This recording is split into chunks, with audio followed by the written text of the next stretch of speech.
Hey everybody, welcome to the Wednesday Word. This week we're taking a look at Luke chapter 15 verses 1 through 7, and we're talking lost keys in finding Jesus. So I don't know if you've ever lost something before, but I do it plenty of times. And keys are one of those things that are pretty easy to lose. You put them down somewhere, you forget about it, go about your day, and then suddenly you need to find them, right? And then you start looking anywhere and everywhere.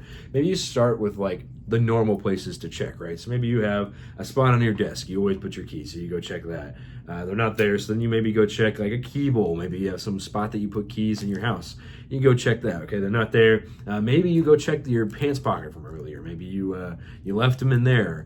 Maybe you put them on your desk or something like that. You keep checking all the like normal spots. Once you can't find them there, then you get a little more desperate, right? And we start looking at all the other random spots. So we're like, okay, maybe they're still in my car. Maybe they are in some random drawer. Maybe they fell in the trash can. Maybe they're in the laundry basket. And then you get really desperate if you can't find them in those places. You're like, oh my gosh, I'm going to go check outside. I'm going to go check in all the nooks and crannies. I'm going to turn this house over so that I can find my keys. There's no place that you're not willing to go find these, right? We're going to go dig around until we get them back. Just like that, Jesus reminds us here that there's no place that he won't go to find me and you, to find the people around us. There's no limit to this. So we see in this, there's three key interesting facts kind of out of this story. Who's he talking to? Who's he with? And how lost is this sheep? So first and foremost, who is he talking to? He's talking to scribes and Pharisees. So he's talking to kind of like the church workers of the day. The people he's with are tax collectors and sinners.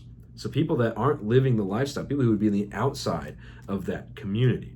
And third, how lost is this sheep? We don't really know. I mean, there's no qualification on how lost it is. He didn't say if he's 15 miles away, or if he's at the first spot he checks, so he's in the pants pocket, or if he's 15 spots down the road and you find him in your backyard randomly. You have no idea how he got there. These kind of things, there's no qualification on how lost this sheep is. The only thing we know about this is that he's lost and that the shepherd will do anything to find him. So just like that, sometimes we can get in our heads and we can think, oh man, I have strayed too far from Jesus. I've maxed out the limit. I am too lost. Jesus can't forgive this. Jesus can't find me here. And what this reminds us is that there is no limit to how far Jesus is going. Just like how we will have no limit when we're trying to find our keys or trying to find whatever thing that we've lost, Jesus doesn't put a limit on that. Jesus is willing to go anywhere and everywhere to find his lost sheep.